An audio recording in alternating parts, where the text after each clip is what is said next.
Bismillahirrahmanirrahim. Alhamdulillahirabbil alamin. Nahmaduhu wa nasta'inuhu wa nastaghfiruh. Wa na'udzu billahi min shururi anfusina wa min sayyiati a'malina. Man yahdihillahu fala mudilla lahu wa man yudlilhu fala hadiya lahu. Asyhadu an la ilaha illallah wa asyhadu anna Muhammadan abduhu wa rasuluh. Allahumma salli ala Muhammad wa ala ali Muhammad kama sallaita ala Ibrahim wa ala ali Ibrahim wa barik ala Muhammad wa ala ali Muhammad kama barakta ala Ibrahim wa ala ali Ibrahim fil alamin innaka Hamidum Majid. Qala rabbi shrah li sadri wa yassir li amri wa hlul 'uqdatam min lisani yafqahu qawli. Amma ba'd.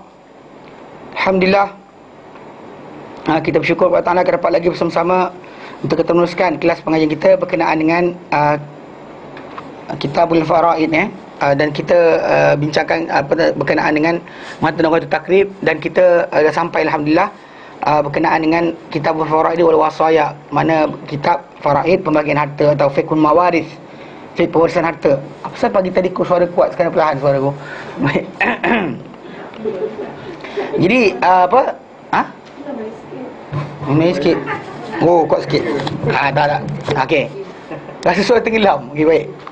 Jadi kita bahaskan itu dah mula masuk perbincangan kita berkenaan dengan pewaris-pewaris dengan lelaki dan wanita di keluarga seorang. Dan bila berlaku kematian, kita kata antara orang yang akan mewarisi harta adalah anak orang berkenaan, cucu dia, kemudian bapa dia, atuk dia, kemudian adik-beradik lelaki dia, seibu sebapa, atau adik-beradik sebapa dia atau adik seibu dia, kemudian bapa saudara dia, kemudian sepupu dia, kemudian kalau itu ada di situ yang membebaskan dia, yang merdekakan dia.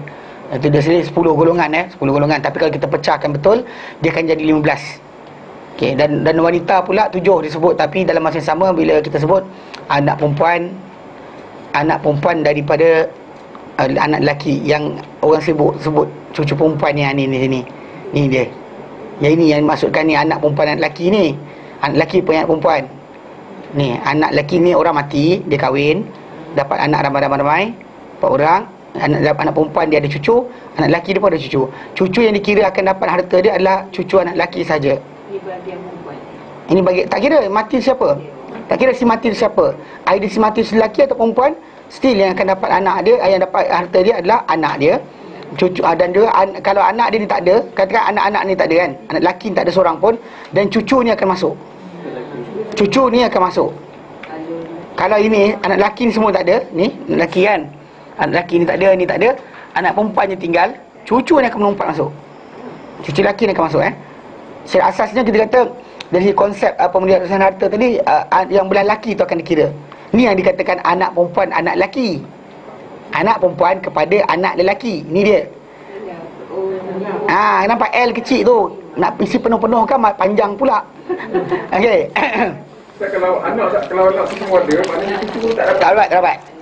Anak semua ada. Lebih-lebih anak lelaki. Anak perempuan masa ada tak ada sekat. Anak perempuan tak boleh sekat orang kecuali dia ramai. Maknanya anak lelaki boleh sekat. Anak lelaki boleh sekat. Anak lelaki akan sekat. Siapa ada anak lelaki tu sebimbang harta hilang. Memang tak ada siapa boleh masuk. Siapa ada anak lelaki, memang adik-beradik tak lepas, semua tak lepas. Kalau katakan anak lelaki, anak perempuan ada 2, anak lelaki dia tak ada.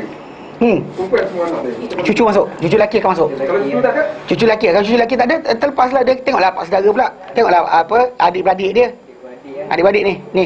Abang si mati, adik perempuan dia, ni akan mula masuk. Akan mula masuk serta dalam dan tapi yang perempuan akan sekat. Yang lelaki ni, abang ni, dia akan dapat harta bersama dengan adik perempuan dia. Ya, Kak. Dia pergi ke bawah dulu ke atas dulu tu nak angka? Mana lah? Tak, kalau anak perempuan tu berapa orang? Kita tanya.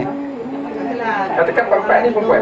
Empat ni perempuan, maka 2/3 harta tu pergi orang. Yang cucu perempuan tak akan masuk. Adik-adik perempuan tak boleh masuk, tapi adik lelaki akan masuk. Adik-adik lelaki semati ni. Abang dia. So it goes upwards dulu kan atau downwards dulu? Dia akan downwards dulu. Oh, downwards dulu. Tak ada lelaki, downward dulu. Cucu perempuan, cucu lelaki akan lebih layak. Pasal nanti saya terangkan. Dia ada bincangkan asabah dia panggil. Asabah, mana orang yang boleh makan harta habis. Dia mula dengan anak dulu. Pasal Allah Ta'ala guna yusikumullah fi auladikum. Allah Ta'ala mula dengan anak-anak lelaki, dan dia sendiri mula dengan anak. Sebab bapak turun kemudian. Bapak kalau anak tak ada, baru bapak boleh masuk. Dan masalah apa? Masalah asabah. Baik. Bila hari itu kita bincangkan, kita ambil itu kan, dan kitab mana kitab kita? Kejap. Untuk apa? 152 kan? 153. Okey. 153. Okey, baik. Dan bincang kita yang lalu, okey. 175. Okey. Apa benda ni? Okey, dah. Dan kita bincang, kita tak ambil lagi berkenaan dengan tajuk yang bahagian yang siapa yang tak mewarisi walau apa jadi pun. Hari itu kita bincangkan berkenaan dengan pewaris dengan lelaki ada 10 anak, kan? Anak lelaki. Kemudian anak kepada anak lelaki. Itu yang dalam gambar rajah ni, yang ini. Ni. Cucu lelaki ni dia. Anak lelaki ni, nampak ni? Gini tak yang perempuan tu kalau masuk kali ni, yang ini tak masuk. Anak perempuan punya anak lelaki tak boleh. Tak masuk, okey?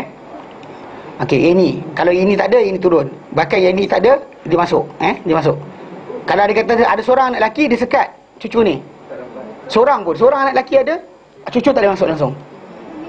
Faham? Yelah. Dia lelaki. Perempuan tak lepas. Nanti saya sebut depan ni berkenaan dengan panggil Zawil Arham. Untuk wanita, anak lelaki from anak perempuan. Anak lelaki from anak perempuan tak lepas. Tidak, dia Ibnul Ibn. Dia bukan Ibnul Binti. Bukan Ibnul Bint, Ibnul Ibn. Itu yang kita belajar dalam fiqh. Dia kata Ibnul Ibn. Pasal penjagaan dan sebagainya, itu orang yang wajib bertanggungjawab ke atas keluarga berkenaan. Tak buat bukan ni. Itu golongan wanita dekat anak lelaki from the anak. Kalau dia sebut golongan wanita, macam mana maksud lelaki masuk? Taklah, kan kita cakap 7 golongan. Kita buka balik 7 golongan. Okey, baca. 7 golongan tadi. Sab'un bintul ibn, mana anak perempuan kepada anak lelaki. Granddaughter from the son. Okey. Wa wa jaddah, mana mak, nenek, ukhtun, adik-beradik perempuan, zaujah, pasangan, maulatul mu'tiqah, mana apa tuan yang membebaskan seorang hamba. Faham? Kita patah balik pada gambar rajah tadi, macam itulah kedudukan dia. Akak tak faham macam mana? Soalan. Kita tak ada soalan. Kan disebut kat situ kan bintul ibn. Dia tak kata ibnul binti. Kalau sebut ini anak lelaki, cucu lelaki ni, ini ibnun bint. Ni bintun. Ini ibnul binti. Anak lelaki, cucu lelaki, anak perempuan. Itu tak masuk. Tak masuk. Yang ini pun tak masuk. Cucu lelaki. Nampak? Itu panggil Zawil Arham. Jadi saya terangkan. Okey? Jadi saya terangkan orang-orang yang dikatakan tak terlibat. Ya, jangan bimbang. Kita kata jangan bimbang. Benda ni jangan ni penting kepala. Okey? Baik. Dia masa si mati ni kita tergambar ni kan, si mati. Dia ada mak, dia ada bapak. So bapak dia dengan mak dia. Kalau dia kata mak dia tak ada, dia mati, mak dia tak ada, maka yang pergi akan terima adalah nenek dia. Nenek yang ini, bukan nenek ini. Jadi saya terangkan nanti ada masalah. Bila zaman hadir dalam satu kisah, Umar Khattab Lanhu, dia pernah datang dihujah oleh seorang perempuan yang dia ni adalah nenek bapak, nenek belah bapak. Dia kata apa? Dia kata kalau si mati ni kan, kalau dia ni mati, dia ni tak dapat pun harta nenek tu. Tapi kalau aku mati, dia dapat harta aku. Apa salah aku tak warisi dia? Dia lawan rumah. Seorang perempuan dia lawan rumah. So dia kata apa? Dia kata kalau sekiranya kan, kalau ikut sekiranya, dia kecil lah aku tekan. Okey, kalau sekiranya dia kata kan. Okey, okey, ini paling besar boleh buat untuk luas sebenarnya. Okey. Dia kata sini, nenek ni kalau ikutkan daripada keseluruhan jumhur para ulama tak berikan mak kepada si bapa. Mak pada bapak si mati. mak kepada bapa si mati. Kepada Bapa si mati. Nenek sebelah bapak lah. nenek si mati. Ni mak bapak punya. Ingat ni mati, ni bapak dia, ni mak bapak dia. Okay, faham tak? Kalau ini mak kepada mak dia, ni ada rajah pun takkan pening juga. Kalau saya letak ni mak bapak lagi tak nampak. Kalau saya letak ini ibu, ini bapa, ini ibu, ini bapa, dia semua relationship kepada si mati. Faham tak? Kalau buat program yang kita boleh klik keluar semua, katakan kemudian katakan dia mati tu anak dia 3 kan, klik tu tengok mana yang tak. Boleh insyaAllah. Boleh, tak ada hal boleh. Tak, sistem benda ni boleh buat, tak ada masalah. Okey, tengah sini. Tak, actually sekarang ni si mati tu tak kira lelaki perempuan. Yelah Wat, yang kita nak fahamkan, klik sama mati, apa dia Jadi macam tu lah. Tajuk daripada sesi kita bincangkan, kan kita ambil dan tajuk yang kita baca kan kata apa? Wa man la yaskutu bihalin, berkata pengarang buku kita, dia kata apa? Dan orang yang takkan gugur dengan apa keadaan sekalipun. Pertama, az-zaujan, mana pasangan suami isteri tu. Kalau yang mati tu lelaki dan isteri dia pasti akan dapat. Kalau yang mati tu si isteri, lelaki tu pasti akan dapat. Tak akan gugur selama-lamanya. Tak ada siapa boleh sekat. Faham? Kecuali dia bertukar agama. Maksud dia si mati, pasangan dia ni. Ni saya highlightkan ni. Okey, kalau dia tak ada, ini kena hilangkan highlight lah. Masalah nanti nampak lain. Okey. Ini pun hilang highlight. Okey. Pasal dia ada orang bawah, dia tak boleh masuk.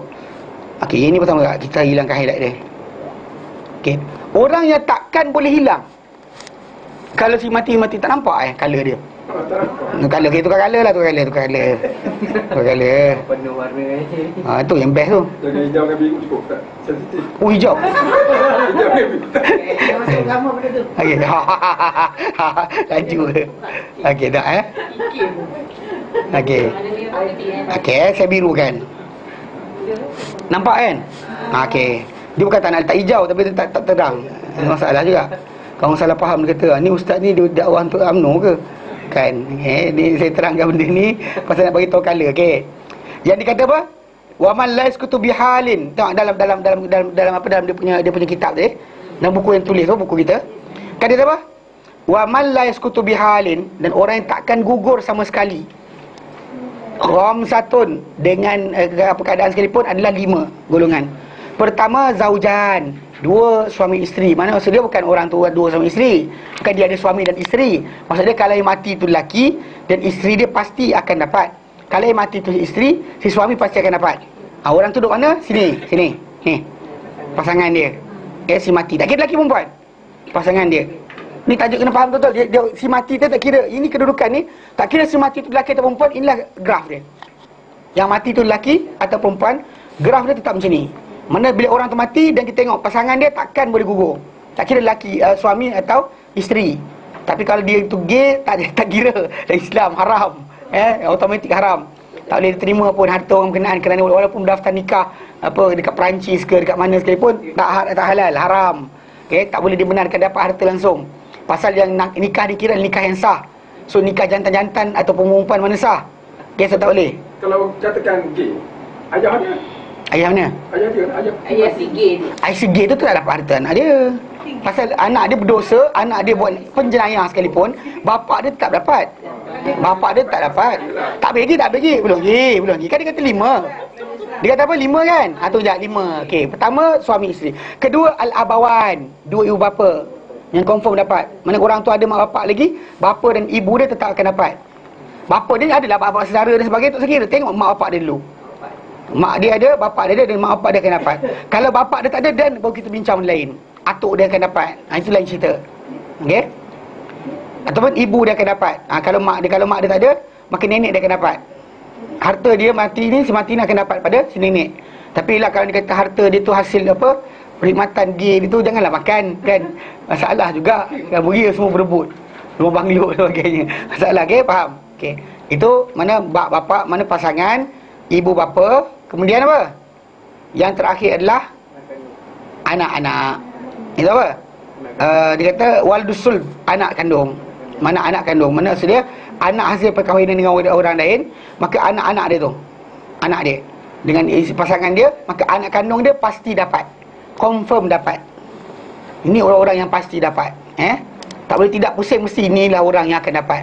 Kalau orang tu si mati tadi ada mak, ada bapa, dan orang itu adalah waris dia, ada pasangan dia, bukan waris. Mana 5 ni takkan hilang. 5 ni maksudnya anak, pasangan, suami atau isteri, kemudian mak atau mak bapa, takkan hilang. Bila kumpul ramai-ramai semua sekali, 5 ni mesti ada. Ada 5 tu, dan diorang pasti dapat. Cuma kalau kita bincang, kalau hilang satu, dan baru timbul tajuk. Hilang salah satu, contohnya bapa hilang, si bapa hilang, dan datuk masuk. Datuk akan masuk. Kalau dia kata si mak pula hilang, tak ada, dan nenek akan masuk. Nampak? Nenek bila nenek, nenek bila mak, nenek bila bapak. Cuma macam saya kata tadi, seorang wanita hujah Umar. Si nenek ni datang jumpa Umar. Umar kata bila macam ni cerita dia, bila seorang wanita datang jumpa Abu Bakar radhiyallahu anhu. Nanti kita sampai hadis tu. Bila sampai kisah berkenaan, seorang wanita jumpa Abu Bakar. Dia kisah Abu Bakar dulu. Lalu bila jumpa Abu Bakar radhiyallahu anhu, dia sebutlah berkenaan dengan si mati tu, dia ni adalah waris. Mak budak ni dah tak ada. So ketika itu antara yang ada hadir adalah Mughirah. Mughirah kata Nabi tentukan si nenek ni dapat 1/6 menahabuan si mak. So lepas tu kan Umar kata, siapa lagi yang dengar hadis ni, yang dengar cerita ni? Seorang lagi bangun kata, aku dengar juga. 2 orang, dan Umar laksanakan. Abu Bakar laksanakan. Bila Abu Bakar dah tak ada, Umar punya zaman, nenek belah bapak pula datang. Ni seorang ni nenek bapak. Mana dia apa? Nenek ni. Bapa punya mak. Dia datang, dia sebut pada dia nak juga warisan harta. Lepas tu Umar kata apa? Aku tak akan bagi pada kau kerana apa? Kerana dulu apa yang Abu Bakar buat tu pada nenek belah mak, dan kau sekarang ni belah bapak dia tak dapat. Perempuan tu hujah Umar. Dia kata apa? Kalau si dia ni, nenek budak yang mati ni, belah mak dia yang mati, budak tu tak boleh dapat harta dia. Betul tak? Pasal dia ni adalah anak, ni nenek kan, ni si mati, kalau dia mati kan, ini anak perempuan dia kan. Ini siapa? Anak lelaki atau anak ni kepada perempuan berkenaan. Confirm tak dapat. Pasal kita turun kat sini, ini tak dapat tau. Okey. Sekarang ni dia kata, kalau sekiranya aku mati, dia dapat harta aku. Apa hal dia mati, aku tak dapat harta dia? Dia kata pada Umar apa? Bagi juga pada dia. Bagi pada dia lepas tu. Konsep dia tadi, maksud dia hujah yang tu dikata valid lah. Perbuatan Umar bagi pada nenek belah bapa berdasarkan apa? Wanita tu hujah dia. Dia kata budak tu kalau mati, kalau nenek dia mati sekarang, kau tak bagi aku. Tapi kalau mati tadi adalah nenek satu tu, nenek tu turut mati, budak tu tak dapat harta dia. Tapi kalau aku mati, budak tu dapat harta aku. So faham pula aku tak dapat harta dia, dia kata. Pasal memang situ anak dia tak ada dah. Pasal sekarang ni kira directly kepada dorang. Manakala anak dia ada, anak tutup. Ijtihad Umar dalam perkara tersebut. Dengan hujah wanita tu lawan dia. Wanita tu hujah. Umar tu benda, Umar bin Khattab lanhu, satu sifat dia, dia boleh terima argument. Orang nak berdebat dengan dia dan sebagainya, dia tak ada masalah. Bila pernah sekali dia nak tetapkan harga mahar perkahwinan, kan, mas kahwin, dia tetapkan nak rendahkan jumlah. Lalu seorang wanita datang jumpa dia dan hujah pada dia dengan baca Al-Quran. Kalau kamu beri kepada wanita berkenaan emas yang berbondong-bondong, janganlah kamu ambil sedikit pun daripada ini. Lalu Umar, lepas tu wanita kata, Allah Ta'ala kata kalau kau berikan emas seperti ini, kenapa kau nak sekat, wahai Umar? Lalu Umar pun diam. Umar kata apa? Benar wanita, salah Umar. Umar ingat tu, walaupun dengan garang-garang dia, tapi bila argument tu dia valid, dilepaskan. So kisah dia. Jadi asas daripada kita belajar, nenek ini, tapi kalau mak ada semua tak dapat. Nenek mana pun tak dapat. Tak ada nenek dapat. Bila mak ada, nenek tutup semua nenek. Bila mak tak ada, bila bapak tak ada pun baru bincang. Dan juga nanti kita bincang, kalau pasangan ada ke tak ada, tak ada masalah. Tapi kalau anak ni, kalau anak perempuan 2 orang, seorang saja ada, semua anak tak ada, ni katakan semua ni tak ada, kena macam mana tutup mak anak tak ada? Aku letak apa? Text box ke? Contohnya lah. Okey. Katakanlah apa? Jangan tampakkan fridge lah. La ilaha syirikallah. Baiklah. Contohnya ni. Katakanlah Anak-anak ni semua tak ada. Tutup kan? Anak ni semua tak ada. Tinggal anak perempuan seorang. Anak perempuan seorang je. Dan pada ketika ini katakanlah sekarang ni kan anak perempuan seorang kan, cucu dia akan masuk. Cucu ni akan masuk. Dua cucu dia akan masuk dalam ni. Anak adik-beradik tak masuk je tau. Kalau ada cucu, adik-beradik tak boleh masuk. Adik-beradik ni akan tersekat. Kalau cucu lelaki, dan cucu ni akan masuk dan dia akan berkongsi inilah, anak ni akan dapat setengah dan anaknya ini akan cukupkan 2/3 ni. Kalau cucu lelaki ni ada, dan anak perempuan berkenaan cucu perempuan ni akan dapat saya kata dia ada ke tak ada? Tadi Ustaz kata Tak ada. Male lineage. Male lineage lah ni saya tutup ni. cucu lelaki saja. Ini kan saya kata bapak dia mati, saya tutup tu. Tutup bukan tak ada. Saya tutup tu maksud dia hilang. Gitu tak ada dah. Mati aksiden semua, jatuh kapal terbang. Ya betul. Okey Sekarang ni kalau tidak macam mana tiba-tiba keluar. Macam cucu boleh tiba-tiba pop up macam tu, mestilah ada anak dia. Okey. Saya faham yang tadi tu Ustaz kata male lineage dia dapat. Iyalah, sekarang ni kan male lineage ni. Ni cucu ni cucu ni. Cucu lelaki lah, saya tutup bapak dia. Bapak dia mati tu saya tutup. Faham tak saya tutup? Nampak saya tutup kenapa? Saya buka balik. Dia ada balik. Okey. Ting tutup balik. Okey, tak ada dah. Okey. Bila tak ada ni start masalah. Okey. Start tajuk. Sebab kan Ustaz cakap kalau bapak dia lelaki kan, Ya saya. cucu lelaki saja yang dapat, cucu perempuan tak dapat. La ilaha illallah syarikalah, siapa? Ini masalah dia. Kan? You said the male lineage. La ilaha illallah syarikalah. Kak. Cucu lelaki saja. Baca balik. 7, baca balik. Atas tu perenggan pertama. Saya kata apa? Baca tu apa benda? Al-bintu. Maksud dia apa? Anak perempuan daripada anak lelaki. Tunggu. Bintun. Apa? Anak perempuan. Apa dia apa? Bintul Ibin. Ni siapa? Makhluk apa ni? Anak perempuan ni cucu lelaki kan? Anak perempuan daripada anak lelaki. Cucu perempuan daripada anak lelaki. Cucu perempuan anak lelaki. Itu yang saya buat gambar rajah ni. Ni kan nampak. Saya tutup ni sebab nak bagi tahu dia hilang. Bila hilang anak-anak lelaki ni tadi, tak ada anak lelaki. Dan di sini masalah dia, cucu dia akan masuk. Tu anak siapa? Takkan dia tiba keluar je. Kan nak bulu betung. Ya, saya. Kan ini kan ada lineage, dia kan putus. Nampak tak? Maksud dia dah hilang, mati. Tak adalah tu saya tutup.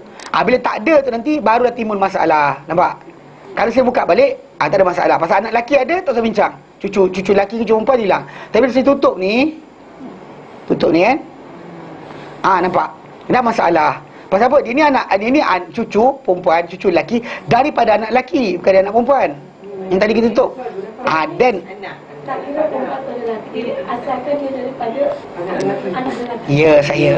Tapi kalau anda kata kalau kita buka sikit, kita kata kalau kita buka anak cucu lelaki tu ada, kata cucu lelaki tak ada juga. Okey. Kopi nanti akan datang kena pakai macam ni jugalah. Kena buat macam ni juga, mudah sikit. Kecil kan? Okey. Katakanlah cucu lelaki tak ada. Ni cucu perempuan je. Okey, nampak? Cucu perempuan je ada kan? Dalam tajuk ni, cucu perempuan ni akan berkongsi, mana anak dia akan dapat setengah. Cucu perempuan ni akan masuk pencukup bagi jumlah 2/3. Maksudnya dia pada 1/6. Okey. Kalau anda kata cucu lelaki ni ada, saya buat ni, dia akan dapat baki harta tadi dia bagi 2/1. 2 lelaki, 1 perempuan. Dia akan jadi macam tu. Even adik-beradik pun macam tu juga akan masuk. Okey, kalau ada adik lelaki, ini tak ada, cucu ni tak ada, semua tak ada. Kita kata tutup semua ni. Nak tutup payah juga. Okey, tutup. Kita tutup kan. Okey, habis. Cucu perempuan tak dapat. Okey, sekarang ni adik-beradik akan masuk. Adik-beradik kakak, adik perempuan, abang. Gitu kan? Ini orang ni akan masuk. Kalau abang ni tak ada dan orang yang perempuan ni akan masuk. Anak perempuan tu tak dapat setengah. Harta tu tak setengah bagi anak perempuan. Tapi baki tu untuk cukup 2/3 dan kakak dia akan masuk. Kalau dia kata abang tak ada. Kalau abang tak ada, baki tu dia akan kongsi. 2/1/1. Baki tu 2/1/1. Lepas mak ambil lah, mak dah ambil bahagian, abang ambil bahagian, abang akan ambil 2/1/1. Faham? Adik lelaki tak masuk. Adik lelaki mana? Yang saya mati tu. Mana? 2/1/1. Abang. Tak ada adik perempuan, adik lelaki tak ada. Adik lelaki tak ada. Saya tak letak pasal tak cukup. Ya, dapat. Dia abang tu maksudnya abang tu lelaki lah. Dia patut tak ada. Bahasa Melayu, dia tak ada adik apa brother sister kan. Dia ada orang Arab. Macam tu juga adik-beradik. Adik-beradik lelaki perempuan. Kalau ukht adik-beradik perempuan. Yang laki-laki Ni saja saya letak macam ni je pasal nak buat ni. Okey, contoh. Ya saya. Ya saja. Kalau orang tu sulung, dia tak ada abang kakak. Kan? Ya saya. Saya konsep ni. Jadi sekarang dia akan mula masuk. Mana? Tutup yang ni dia akan ini. Dia tutup ini masuk. Kalau dia kata nak perempuan. Katakanlah kita buka kan tadi, kita buka gini. Kita buka je ni kan. Okey, cucu perempuan ada. Dia ada perempuan tak ada masuk. Dia akan dapat lelaki macam ni. Anak akan dapat setengah. Adik perempuan cucu perempuan daripada anak lelaki akan dapat 1/6, bagi cukupkan 2/3. Lepas tu apa?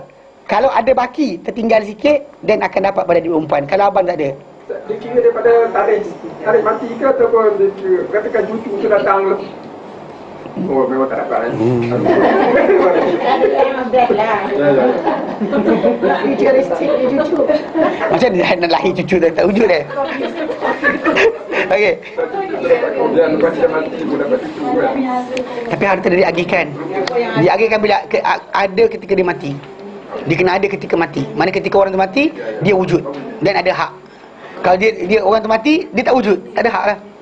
Masuk dalam perut tu dia wujud lah. Masuk wujud, perut wujud. Ada hak. Kalau contoh ada perut, dan ada hak. Tapi tak pernah jadi lagi. Kahwin dia depan kan. Mak bapak dah mati, baru anak tu kahwin. Dan tak ada. Anak tu saja dapat. Faham? Jelas? Confirm? Okey.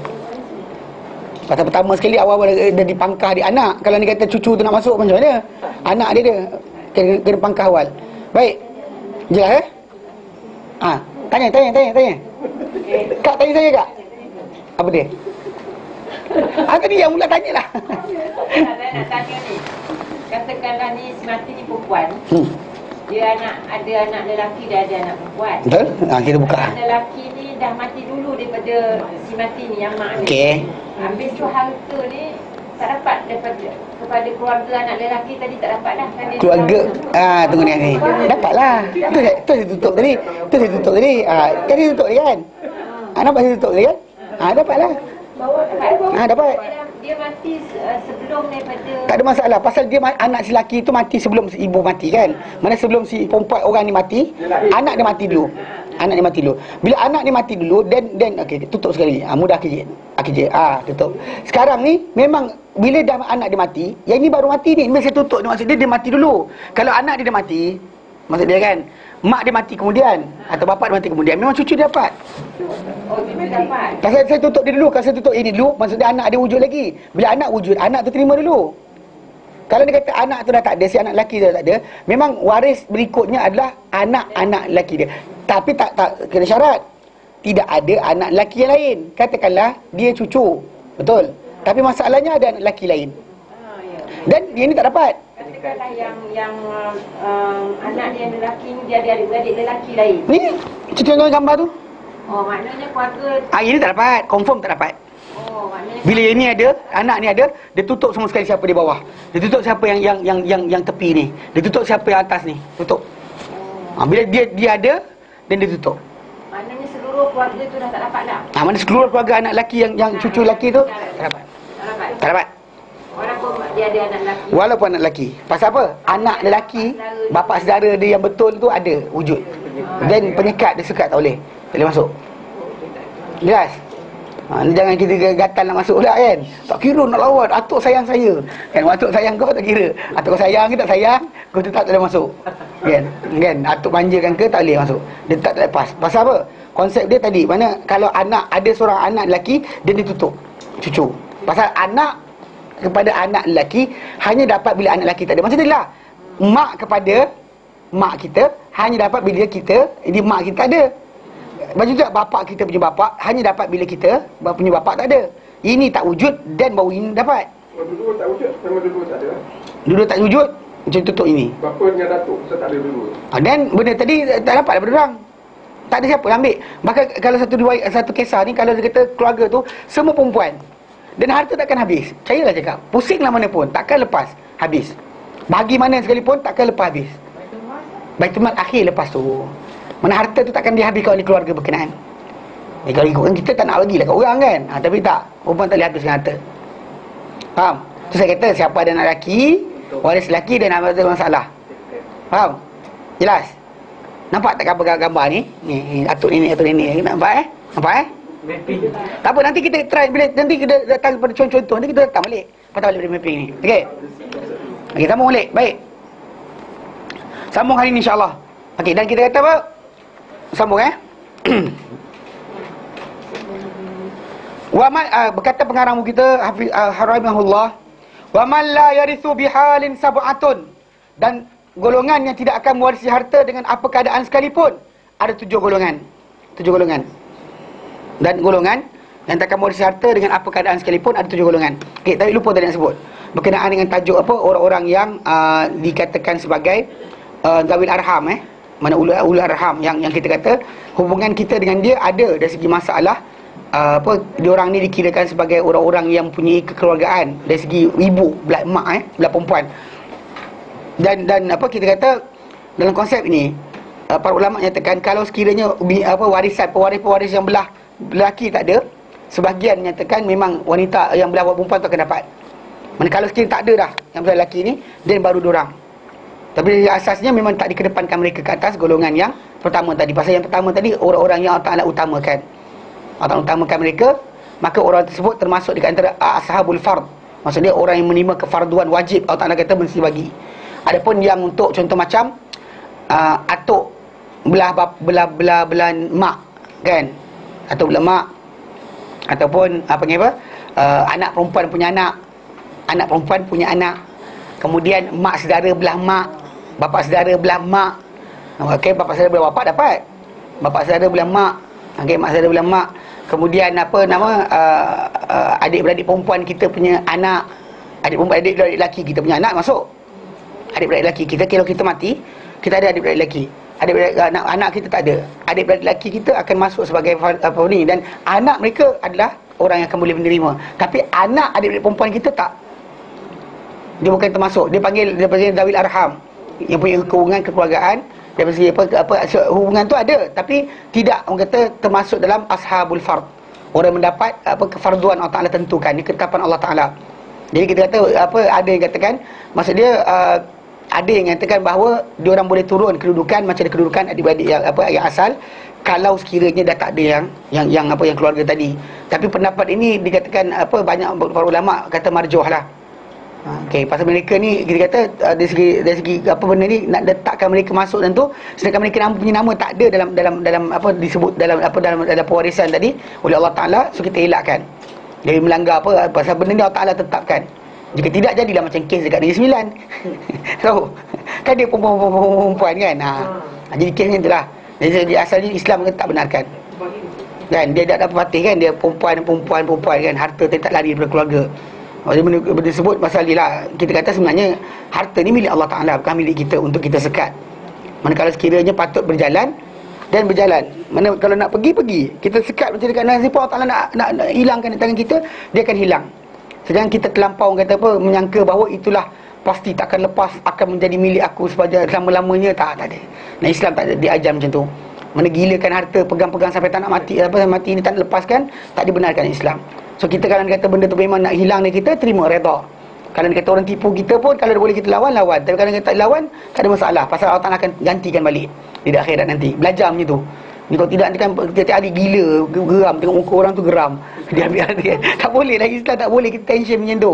Pasal kita kena tahu bahawa dunia ni terus berjalan. Harta kita hilang, tangan kita hilang ke, perjalanan hidup tu masih lagi berjalan. Mana masih lagi ada malaikat salin dosa pahala pada kita. Bukan bila harta kita kena rampas je, malaikat berhenti salin. Kesian dia, tak nak aku salin dah dosa dia. Tak, tetap malaikat akan salin. So secara asasnya kita kata kejar yang pasti. Jangan kita pening kepala berkenaan dengan tajuk yang tak pasti. Jadi kata dan orang golongan yang tidak akan mewarisi secara apa keadaan sekalipun. Ya, ada 7. End of putus pula. Dia putus balik. La ilaha illallah, syarikalah. Kenapa dia putus? Okey, on dah. Okey. Dia kata dan golongan yang tidak akan mewarisi harta dengan apa keadaan sekalipun ada 7. 7. Bahkan sebenarnya akan ada kata banyak lagi. Cuma kita kata apa yang diletakkan di sini adalah 7. Yang 7 yang kita boleh mudahkan untuk kita faham agar ringkasan. Kalau nak belajar kitab panjang lagi ada. Tapi ini antara yang paling ringkas. Pertama, al-abdu. Al-abdu hamba. Al-abdu hamba. Al-abdu hamba. Tak kira lelaki atau perempuan. Mana maksud dia orang tu jadi hamba je dan terputuslah pewarisan dia daripada keluarga dia sendiri. Maksud dia tak boleh berisi, bapak dia mati pun. Contohnya macam seorang tu, atau balik pada gambar Rajah ni kan. Dia mati. Bukanlah dia mati. Sekarang dia mati kan. Dia hamba. Atau bapak dia hamba. Bapak dia mati, bapak dia hamba. Dan dia tak ada dapat harta. Mana hamba ni tak mewarisi. Dia dengan tuan dia je. Tapi kalau tuan dia bebaskan, dia balik pada asal lah. Kalau tidak, dia jadi hamba. Dan pasal dia dalam keadaan tawanan, maksudnya tawanan perang dan sebagainya, maka harta dia tak valid untuk diagihkan. Pasal nanti diambil oleh pihak satu lagi. Tuan dia ambil lah. Pasal milik harta dia milik tuan dia. Kecuali kalau dia kata tuan dia berikan perjanjian lain dan sebagainya. Tapi dari asasnya, dia dan milik harta dia adalah milik tuan dia. Faham? Jadi asasnya dalam Islam, memang kalau orang tu mati kan, dia ni hamba atau anak dia hamba, maka dia mati, anak dia tak boleh isi harta dia. Atau dia tak boleh isi harta orang lain. Macam maksud dia. Jadi yang kita nak fahamkan sekarang adalah orang yang menjadi hamba ni. Baik. Wal mudabbaru. Mudabbar ni hamba juga, tapi hamba yang digantung hukum pembebasan dia dengan mati tuan dia. So dia macam tuan dia kata, kalau aku mati kau bebas. Dan hamba yang ini pun masih juga tidak dapat mewarisi harta.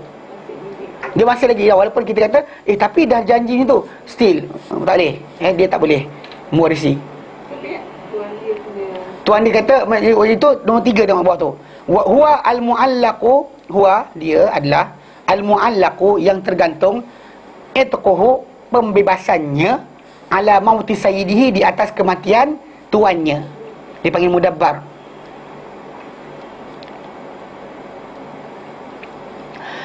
Seterusnya tak warisi harta juga. Wa ummul waladi. Ummul walad, ibu kepada anak. Maksud dia gini. Itu tengok nombor 4. Dia adalah al-amatul lati wata'aha sayyiduha. Dia adalah hamba wanita yang disetubuhi oleh tuannya. Wa hamalat minhu biwaladin, yang dia mengandung daripada tuan dia tadi seorang anak. Anak tu merdeka, si ibu tu tetap kekal hamba. Tapi cuma umul walad ni ada hukum. Dia adalah bila tuan dia merdeka, mati je dia merdeka. Kalau tuan dia tak bebaskan, dia kekal sebagai hamba. Anak dia merdeka. Tapi kalau dia kata tuan dia bebas, mati je, automatik. Dan dia tak boleh dijual. Tak dijual, tak boleh dibeli, tak boleh ni sekian. Apa beza 2 dengan 3? Saya tak dapat. Macam mana 2 dengan 3? 3 mudabbar tadi mungkin lelaki. Yang umul walad ni dia berlaku dengan sebab dia mengandung. Kalau tuan tak sebut sekalipun, dia automatik mesti berlaku macam tu. Mudabbar ni tuan dia kata. Tuan dia berikan satu statement, kalau aku mati kau merdeka. Adapun yang umul walad ni, kalau tuan dia tak cakap sekalipun, still dia akan dapat kemerdekaan automatik bila mati tuan dia. Tapi masalah juga. Faham Pasal dia kata-kata macam beza ni, macam yang kedua tu umul walad ni, dia berlaku dengan hanya dia mengandung je, automatik dia dapat hukum tadi. Dia mana maksud dia, kalau tuan dia merdekakan, dia merdekakan. Tapi kalau tuan dia merdekakan, tuan dia mati dan dia tak boleh dijual. Tuan dia tak boleh dijual, dia tak boleh wariskan dia kepada orang lain dan sebagainya. Tapi kalau dia kata contoh macam hamba yang biasa, boleh diwariskan dan sebagainya. Hamba ni dikatakan tak mewarisi harta tuan dia tau. Tuan dia mewarisi dia tak warisi harta tuan dia. Bahkan dia diwariskan kepada oleh tuan dia kepada orang yang berikutnya. Maka turun-temurun selagi tak dimerdekakan. Tapi punca asal dia macam kita kata, ia adalah tawanan perang. Bukannya berkaitan dengan tajuk tangkap macam mana hutan, kunta kintir orang asli orang ni tangkap, bukan, tak ada Islam. Tak ada dalam Islam benda macam tu. So maksud dia kita hamba yang dibebas, dimerdekakan atau dikata ditawan berkait dengan tajuk peperangan. Berlaku peperangan dan baru timbul masalah hamba atau tak hamba. Jelas? Okey. Wal mukatabu, dan juga ni hamba juga, spesies hamba. Dia nanti kita bincang sebenarnya, dia ada tajuk nanti khas. Jadi apa dalam Islam berikan bentuk-bentuk pelbagai untuk hamba tu dimerdekakan. either dengan A atau B atau C atau D. Mana dia boleh merdeka dengan beberapa cara. Antara juga wal mukatab. Mukatab ni adalah, tengok bawah tu, huwallazi ta'aqada ma'a sayyidihi. Dia adalah orang yang buat akad, buat perjanjian dengan tuan dia, ala an yu'tiyahu miqdaran minal mal, bahawa dia akan datangkan kepada tuan dia satu kadar daripada harta. Fa idza addahu asbaha hurra. Dan bila ditunaikan saja janji dengan tuan dia tadi, maka dia menjadi merdeka. Wala yarithu hadha wa man qablahu li'annahum la yamlikuna aslan. Wala yarithu hadha wa man qablahu li'annahum la yamlikuna aslan. Dia kata dan tidak mewarisi orang ni dan siapa sebelumnya, kerana mereka ni semua tidak memiliki pun asalnya. Mereka tak memiliki, bukan pemilik kepada tuan dia. Kalau dia miliki tuan dia, jangan cerita dia tak miliki. Mana semua yang disebut tadi, abdun, mudabbar, umul walad, mukatab. Mukatab ni maksud dia macam berlaku pada Salman Al-Farisi. Ingat cerita Salman Al-Farisi? Salman Al-Farisi dia buat perjanjian dengan tuan dia. Tuan dia kata, kau merdeka kalau kau dapat tanam pokok sekian banyak dan emas sekian banyak, bagi pada aku. Salman Al-Farisi dia hamba. Pokok demi hidup kan dia. Ya, dia asal dia punca dia bukan dia jadi hamba sebab dia ni cerita dia macam ni. Dia actually dia asal daripada Parsi lah. Kan dia masuk Islam selepas datang ke Madinah, tapi sebelum masuk Islam tu dia telah pergi dia nampak asalnya dia bapak dia penyembah berhala api. Kemudian bila bapak dia suruh dia buat satu tugasan, jumpa orang buat barang, on the way pergi tu dia nampak orang Kristian menyembah gila kita kata beribadat. Dia rasa takjub dengan penyembahan cara solat atau cara ibadat orang Kristian. Jadi dia pun rasa tak, Allah alam, tapi cara ibadat tadi tidaklah kepada berhala dan sebagainya. Tapi bila benda berkenaan, Salman Farisi balik kan, bapak dia tengok lewat, geram, bapak dia marah dah. Kenapa? Dia pula cakap kata, oh ada agama lagi bagus daripada agama kita dia. Lepas tu bapak dia marah, bapak dia nak rantai dia. Sebelum bapak dia rantai dia, kemudian dia pun tunggulah tu tak tapi dia hantar wakil dia pergi tengok orang tu masih ada lagi tidak. Lepas tu dia pesan pada orang wakil dia, suruh tanya orang tu kalau nak balik ke negeri asal dia, itu Syam kemudian ajak sekali dia. So bila dia nak balik ke Syam di Syria, Palestin bila dia nak balik ke situ, dia bagi tu Salman Farisi tak tahu macam dia buka rantai tu, kemudian dia ikut orang balik pergi ke Syam. Sampai di Syam dia diletakkan di bawah jagaan seorang padri. Dia ikutlah padri berkenaan, datang jauh ni nak ikut, tapi padri tu jahat, rupanya syukur harta orang. Kemudian orang tu padri tu mati. Padri tu mati, orang ramai puji padri tu, kesian maksudnya semua itu orang mati dia. Jadi Salman Farisi kata tak dia ni jahat. Orang kata pening kepala, asal dia jahat. Salman Farisi kata dia curi harta. Mana kau tahu? Dia buka bawah gereja tu penuh dengan harta. Orang baju marah, diorang ambil dia punya mayat tu letak gantung kat luar bandar. Jadi makan oleh burung dan sebagainya, campak macam tu je.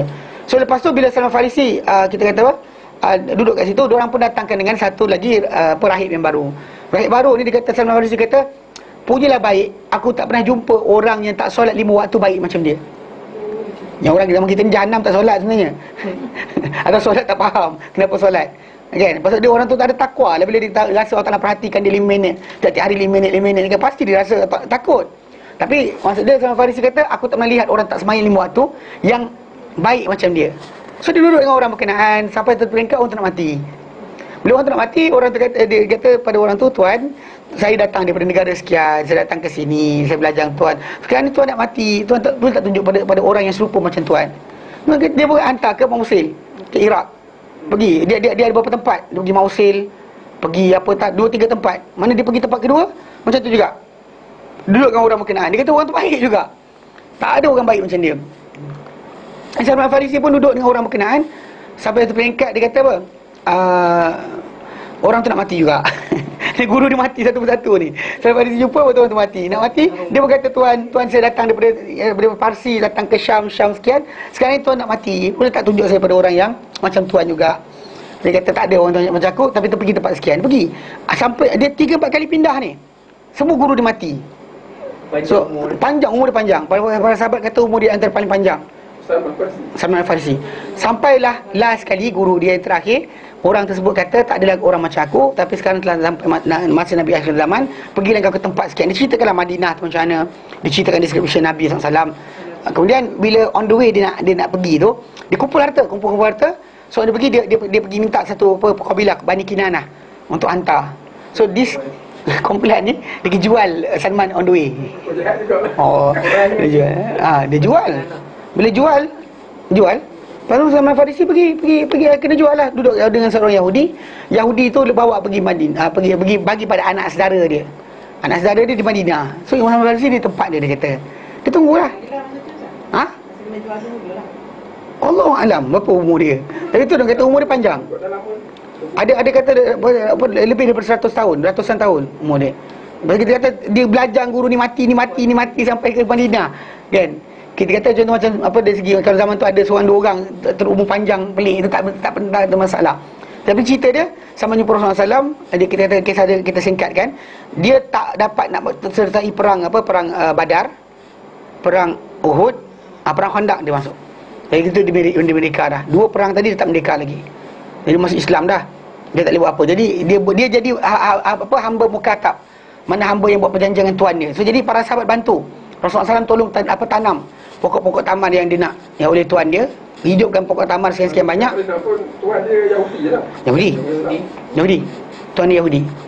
Kalau tuan dia Islam mudah cepat, tapi tuan dia Yahudi. Jadi kita kata dia mukatab. Mana apa berlaku pada Salman Farisi dikira sebagai mukatab.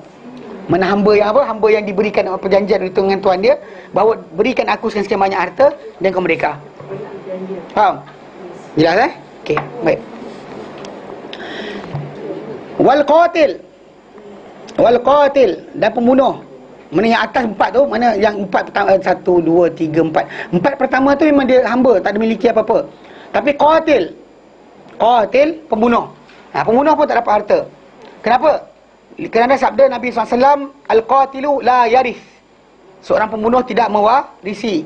Diriwayatkan Imam Tirmizi hadis nombor 2110. Cuma kita kata dalam konsep ni kena faham. Maksud bunuh tu tak semestinya bunuh dengan intention atau tak intention. Dua-dua sekali. Kalau macam orang tu luka, kita balutkan, balut-balut mati. Atau kita bagi dia minum ubat, dia mati. Kan, mana bapa bagi anak, anak bagi bapa dan sebagainya, mati. Cuma kita kata kalau tak sengaja, ialah tak dihukum dan sebagainya. Cuma masalah pewarisan tadi still tidak boleh diberikan. Tapi itu tak ada panggil pembunuh kalau tak sengaja tak? Still tak boleh. Pasal ada kebarangkalian. Still tak boleh. Tak boleh. Still tak boleh. Tapi pembunuh ni maksud dia bunuh si mati ke atau? Direct or indirect. Yang si mati lah. Maksud dia kena waris lah. Bunuh orang lain tak apalah, katakan dia bunuh. Bunuh haram kan? Mana boleh bunuh orang lain? Katakan anak lelaki tu ada kes bunuh orang lain lah, bukan keluarga dia. Tapi boleh lah kan? Pembunuh tu maknanya dia bunuh si mati. Tak. Maksud dia kalau dia kata, tapi dia memanglah tak boleh. Kalau dia kena bunuh balik, apa masalah? Dia dapat harta macam mana? Dalam Islam orang yang bunuh kena bunuh balik. Kecuali kalau keluarga si mati mampunkan. Bagi dia. Diat dan sebagainya lah. Tapi anyway, ialah dia pembunuh tadi maksud dia yang membunuh waris dia lah. Pewaris dia, membunuhkan pewaris dia atau yang mewariskan harta kepada dia. Pasal dekat situ ada seolah-olah macam kita panggil apa? Kebarangkalian dia mempercepatkan proses untuk dapat harta tadi. Komplot dan sebagainya lah. Mungkin ada kebarangkalian. Dengan sebab itu apa-apa tindakan yang dibuat oleh seseorang dalam menyebabkan kematian, dia tolak tangga ke, jatuh sekian ke, letak sabun ke, apa jatuh tergolek mati kan. Anyway, mana benda berkenaan dikatakan walaupun tak sengaja, tak dibenarkan. Faham? Pasal ada dibimbangi. Kalau tak ada buat benda berkenaan, kan orang sama kita kan komplot untuk bunuh, matikan bapak cepat kan banyak. Kena nak bapak ada insurans. Kau kan bapak kudu insurans, ya ke cepatkan mati dia tu. Masalah. So jadi dengan sebab itu kita kata dengan sengaja atau tak sengaja, secara direct or indirect, kan, semua sekali adalah menyebabkan kematian. Ya, tapi tak adalah macam dia cakap telefon tiba-tiba bapak dia, aku jatuh kan. Taklah, maksudnya directly kena benda yang satulah. Air ke, balutan ke, buat direct dia secara buat benda tu. Sebab dia. Sebab lah. Tapi kalau dia kata setakat dia dengar anak dia katakan akan tangkap basah, kemudian tiba bapak dia, Allah, kan mati kan. Itu tak kira. Kan? Itu kan tak kira. Pasal kadang-kadang bapak dia tengok ayah mati, bapak dia terkejut kan. Boleh mati, bukan semestinya tu. Kan? Heart attack dan sebagainya kan. Okey? Faham? Jelas? Okey. Ni kan masalah lah. Wal murtad. Murtad ni adalah berpatah balik pada agama Tapi sebenarnya dalam tajuk ni, sebenarnya aplikasi tajuk ni kan, kalau dalam sebuah kerajaan Islam, Kalau sekiranya yang murtad tu adalah seorang Yahudi, dia jadi Nasrani, so keluarga dia yang Yahudi, dia tak dapat harta dia tak dapat keluarga dia. Dia aplikasi kepada semua benda. Bukan hanya setakat masalah orang Islam saja. Contoh macam Yahudi Hindu masuk Kristian, dan keluarga Hindu dia tak dapat harta dia tak dapat harta keluarga dia sebenarnya. Konsep dia pasal apa dia murtad ni. Murtad ni maksudnya daripada Islam lah. Tapi yang berikut yang lepas ni, wa ahlu millatain, ahli keluarga dua agama yang berbeza. Muslim kafir tu kafir dah. Tapi masalahnya ada masalah kat sini. Sebagian para ulama kata tak boleh. Iaitu Muslim kafir, tapi jumhur kata Muslim kafir lah. 5 rawahul Bukhari, kenapa disebutkan Bukhari hadis nombor 6383, dan Muslim hadis nombor 1614. An Usama bin Zaid, daripada Usama bin Zaid, okey, ada Nabi sallallahu Nabi SAW qala, baginda bersabda, la yarithul muslimu al-kafira, tidak mewarisi seorang muslim akan seorang yang kafir. Contoh macam ambil peta tadi, kalau si mati ni tukar agama lalu tinggal keluarga ni kan, semua harta dia keluarga tak dapat. Faham? Kalau dia mati, dia kafir, ni semua muslim. Yang ini yang kadang-kadang orang tak tengok senario ni. Orang sama banyak tengok si mati ni muslim, keliling ni kafir. Orang kata tak adil, nak Islam kacau orang tu bla bla bla bla bla kan. Sebenarnya yang konsep asal dia, muslim ini yang mati ni kafir, yang keliling ni semua muslim, seorang pun tak dapat harta dia. Tapi benda ni tak diterangkan, menyebabkan orang ingatkan benda tu berada sebelah. Faham? Mana Ustaz? Kalau semua saudara mara dia tak dapat gaji masa. Mana benda tu tak ada ambil lah. Tak ada ambil lah. Bahkan sebagai para ulama kata dia jadi, kalau sekiranya negara tu negara Islam dan harta dia menjadi rampasan kepada ni lah, FIO, pada apa, macam harta rampasan pada apa, peperangan lah. Apa yang kena masukkan Baitul Mal, bukannya dia ambil pada keluarga dia tak ambil. Dia pewarisan tidak boleh. Tapi kan dia kata adik contohnya dia waris, dia kahwin dengan perempuan lain, perempuan terdapat lah harta dia. Kafir-kafir sama tu jadilah. Tapi itu masalah tadi, bila tajuk murtad dia tu ada dibahas kepada ulama. Kalau orang tu tukar agama dia daripada agama asal dia tak boleh sehilang. Contoh macam Hindu dengan Kristian dengan Jew dengan Buddha dengan sekian pun tak boleh mewarisi harta satu sama lain. Tahu tak? Ya, sebenarnya diorang sendiri pun benda tu serik, tapi diorang tak nak cakap. Pasal apa? Takut orang kata tak toleransi. Itu cerita dia. Dari segi asasnya tak boleh. Tapi kalau tukar agama daripada Hindu ke Islam, tak apa. Tukar Islam still takkan warisi harta keluarga dia. Contoh macam kes tadi lah, macam yang tadi katakan si mati ni Muslim, yang keliling ni kafir. Ataupun terbalik, contoh macam ni, si mati ni kafir, keliling ni Muslim, harta dia tak dapat dari keluarga dia. Dan dia masuk Islam, keluarga dia tak dapat. Kalau dia kafir pun keluarga dia tak dapat. Kalau di Islam pun keluarga tak dapat. Ya, macam tu. Dia terbalik, opposite. Mana contoh macam seorang tu dia tukar agama, masuk apa agama lain selain Islam, ataupun contoh dia murtad, dia automatik harta dia tak dapat pada dia, akan tersekat. Okay, dan keluarga dia tak akan dapat harta dia tak dapat keluarga harta dia. Okay. Walal kafiru muslimah, dan tak boleh juga seorang kafir mewarisi apa? Seorang muslim. Orang muslim tak warisi seorang kafir tak warisi seorang muslim. Wal murtadu, orang murtad ni kafir. Murtad ni adalah kafir. Ustaz, kalau kata dia convert to Muslim, dia ada keluarga kafir, tapi kalau wasiat dia, Macam mana? kalau dia bukan mati dia ada wasiat, Kalau benda tu kalau dia hidup-hidup dia bagi pada mak bapak dia, terpulangkan, tak ada masalah. Tapi kalau kata dari segi bila mati saja dia tinggalkan wasiat dan sebagainya, benda tak boleh berjalan terus direct. Tak boleh berjalan direct. Kalau hidup hibah silakan, bagi rumah, bagi kereta, bagi sekian silakan. Tapi kalau dia kata kalau nak jalan pun mungkin 1/3 lah. Kalau dia kata benda tu nak berjalan atas wasiat, dia kata nak bagi gereja dan sebagainya, silakan, tak ada hal. Tapi 1/3 lah. Orang masuk gereja kau sanggung lah, kan? Itu tajuk dia, kan? Betul tak kira kan? Nak bagi untuk contoh macam orang tu kaya gila, kaya dan gila. Dia kata apa? Katakan kekayaan dia 1/3 ni dia bagi untuk apa, menjalankan konsert amal. Rockers Malaysia, kalau nak ambil tabung tu ambil daripada yayasan dia. Kan dia mati buat yayasan, jadi ambil harta tu. Orang ambil dia dapat saham tu jelah. Macam ada satu baru ni pekawan saya, dia kata apa? Ada budak tanah Arab kan. Ustaz Said Nur Hisham dia cerita dalam satu ni ceramah baru ni. Dia kata apa? dia baca, mungkin benda ni dia baca daripada apa, bahagian apa ceramah Arab lah. Dia itu seorang budak Arab ni kan kaya kalau dia dapat duit tu kaya sungguh. Dia pergi langgan dalam wayat lucah, mana bayar $800 setahun dan sebagainya, sampai berapa tahun dia bayar banyak, dan dia sentiasa dapat secara ni, bila ada gambar baru tiap-tiap minggu akan ada update. So dia tunjukkan kawan dia lah, tengok kawan dia kata nak dia pun hantar, okey bagi email, aku forward. So every time dia hantar forward. Atau dia mati. Bila dia mati, kawan-kawan dia terus dapat juga apa, email gambar lucah tu. Sampai seorang kawan dia kontak syarikat tu. Syarikat tu dah minta supaya hentikan kawan dia mati. Syarikat tu kata tak boleh. Lepas tu kau perjanjian, orang dah bayar, kami kena hantar. So dapat daripada itu, dapat masuk email kawan-kawan dia. Dah mati pun dapat saham. Anak buat boleh tak? Dia bagi wasiat pada dia buat anak beranak. Kan habis dah. Kan dia nak bagi ketika hidup dan cerita. Tapi kan dia kata dia tinggal wasiat, tengok ke mana pergi dia. Kerana dia kata keluarga dia kan, bapak dia, mak dia, dan tak ada masalah. Dia jalankan mana dia wasiatkan, 1/3 harta dia bagi pada mak bapak dia yang kafir tadi, tak ada masalah. 1/3. Mana orang tu kan waris dia, dia boleh bagi. Harta anak angkat boleh kita sampaikan melalui cara tadi. Kalau orang tu dah anak angkat, dia takkan wasiat. Dan 1/3 harta dia boleh diagihkan kepada anak angkat tadi. Berapa persentage, jangan lebih. Kalau lebih saja automatik batal. Mana batal 1/3 je jalankan. Yang lain akan dipatah balik pada waris. Jelas? Okey. Hibah tak ada masalah, bagi saja lah. Kan macam Asma binti Abu Bakrin kan, ketika mak dia datang. Ada soalan? Ya saya. Kalau harta tu harta haram, Contohnya? Kalau contoh tu harta haram macam mana? Kalau kita tahu harta, okey. Kalau kita tahu harta itu haram atau dia berjudi, harta menang loteri dan sebagainya, dia terus ambil. Itu je. Kalau kata kita tak tahu, jangan cari pula. jangan tanya. Jangan gatal cari. Itu satu masalah dalam masyarakat kita. Tahu gatal cari tahu.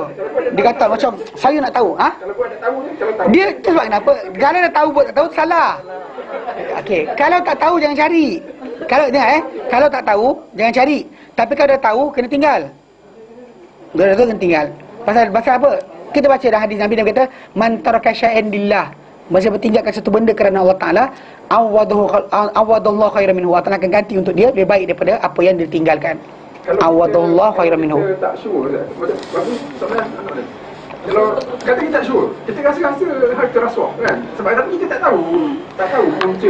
Al-halal bayyinun wal haram bayyinun. Yang haram tu jelas, halal tu jelas, haram tu jelas. Di antara haram dan halal tadi ada benda-benda syubhat yang tak diketahui oleh kebanyakan manusia. Fa man ittaqa syubhat, bagi siapa tinggalkan perkara syubhat ni, harta syubhat ni, faqad istabra'a li irdihi wa dinihi, dia bersihkan agama, bersih maruah dia. Bersih agama, bersih maruah. Wa man waqa'a fi syubhat, bagi siapa jatuh dalam syubhat, waqa'a fil haram, jatuh dalam haram. Dia ni macam orang yang karra'i yar'a, seperti orang yang mengembala haula hima di taman larangan, di taman larangan raja. Yushiku, hampir-hampir kambing dia terjun dalam taman larangan raja tadi. Lepas tu Nabi kata, ala, ketahuilah, inna himallah fi ardihi, taman larangan Allah Ta'ala di muka bumi dia, maharimuhu, perkara-perkara yang diharamkan olehnya. Yang halal tu banyak, yang haram tu tak untungkan kita, tak ada keberkatan pun. Banyak orang ada harta judi tapi tak pernah kaya. Kena faham macam tu. So kita dapat apa? Dapat berzakat beli barang, tak menguntungkan langsung. So dia tinggalkan, tak apa. Jangan kita cakap tapi, tak ada tapi. Tak ada tapi kan. Pasal benda tu kita tahu kan. Bila kita tahu je stop. Tak tahu tak apa. Benda selagi mana tak tahu, macam kisah kan, macam yang kisah punya tak. Bila Nabi SAW kan nak pergi masuk ke satu tempat ni dengan para sahabat. Kemudian ada kolam air. Kolam air ni depan rumah orang. Orang tu keluar duduk masuk. Jadi kita sampai kat situ, para sahabat nak berwuduk. Umar bercakap, dia kata, ya sahibal ma', orang tuan air, ada tak binatang-binatang terjun dalam ni ke binatang dia. Nabi kata orang tu, jangan tanya, jangan jawab. Nabi kata jangan jawab. Nabi kata. Jadi Umar pun diam. Nabi kata, orang tu diam. Nabi kata ini adalah takalluf, memberatkan diri dengan benda yang tak pasti. Yang berat-beratkan diri. Kita start argument macam ni, mati pergi rumah orang. Ni beras. Apa? Kan? Tak mati kan? Tanya orang tu masak ayam ni ayam apa? Ayam penyet ke? Ayam sembelih ke tak sembelih? Dia pegang tengkuk ayam tu, tengok ada tak kisah sembelih. Tak boleh. Dalam Islam tak macam tu. Kalau tidak masalah, nak jalan naik bas lenseng pun tak boleh. Kan ada gaji. Lenseng ni sokong tak? Lenseng tu main judi tak? Kalau kita beri pada dia, seolah kita ajak dia main judi. So kata saja tolong dia. Mati. Nak beli surat khabar, syarikat kertas, syarikat handphone. Orang Korea dengan beli handphone, kita beli barang Korea, maka dia makin banyak membuat apa? K-pop dan sebagainya kan. Jadi duit kita masuk macam tu. Jadi macam start kita bising macam tu je. Okey ni macam kita boycott kok. Kok sebab dia bagi duit ke Yahudi tu kan? Kalau benda problem dia sekarang orang sebut benda tu tapi tak ada black and white. Semua orang cerita. Rokok confirm. Tapi tak ada siapa pun diam je. Astagfirullahaladzim. Ajar Yahudi. Mulut kan. Ya pun ramai yang mulut macam tu tapi dia masih lagi konon boycott Yahudi. Baik tobacco confirm. Marlboro confirm. Confirm Marlboro confirm. Tapi yang kelakarnya orang kita duk bising berkenaan dengan makanan tak tentu lagi. KFC kita beli franchise tahu tak? Dulu kan dibeli oleh syarikat bahkan dulu orang Melayu dah pegang. Dan tiba datang kita macam boycott dia kan. Dulu macam kami menjaga macam mana? Benda tu nama je dia ambil. Kan nama je kan. Jadi kena jagalah bab ni. Di dalam Islam para sahabat dengan Rasulullah SAW kan dahulu bermuamalah dengan Yahudi. Jual beli barang. Saya pelik bila ada orang duduk macam ni kan. Kita kata validity untuk memboikot barang tersebut. Kalau kita tahu benda tu benar dia buat macam tu. Tapi kalau tak tahu diam. Kita makan je apa yang halal. Secara asasnya kan. Seperti Jack Friday masuk. Chili's masuk. Bagi apa tahu. Berio. Boikot. Pakai baju boikot Yahudi. Lepas tu masuk kedai Adi dan Arak.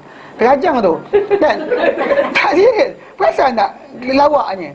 Dia beli macam tu kan. Lepas tu bila bola Kasper. Kan Liverpool. Apa hal? Kan? Liverpool tak ada Kasper dah tak ada. Tak ada. Dia apa sekarang? Sekarang dia Standard Chartered. Okey, Chartered lah. Hari tu Gloria pakai bangga pula tu. Kan jalan. Kan actually konsep ni kena faham betul-betul. Mana dalam Islam boikot makanan dan sebagainya tak pernah berlaku. Nabi bermuamalah hatta ketika mati Rasulullah SAW. Aisyah kata dan hadis Bukhari. Nabi kata, Aisyah kata mata Rasulullah SAW, telah mati Rasulullah SAW. Wadiruhu dalam keadaan baju besi baginda marhun tergadai inda Yahudiyin kerana di sisi seorang Yahudi fi syairin kerana tepung bali kana yastalifuhu minhu yang Nabi pinjam daripada dia. Nabi kata nanti aku bayar tapi tak ada duit lagi. Nabi bagi pada baju besi, Nabi ambil tepung bali berkenaan. Nabi mati dan sempat tak tebus lagi baju tersebut. Ni muamalah berlaku. Kalau orang tu ada barang, beli je lah. Kalau tu jenuh kita pakai komputer ni, pakai ni confirm Israel ni, Intel ni. Prosesor tu confirm. Tak ada lain. Confirm Intel processor ni memang confirm dia buat. Bahkan dia punya arkitek apa untuk ni microprocessor ni, kalau siapa yang peringkat yang atas kan, yang betul-betul tu kan ni, dia pergi base kat sana.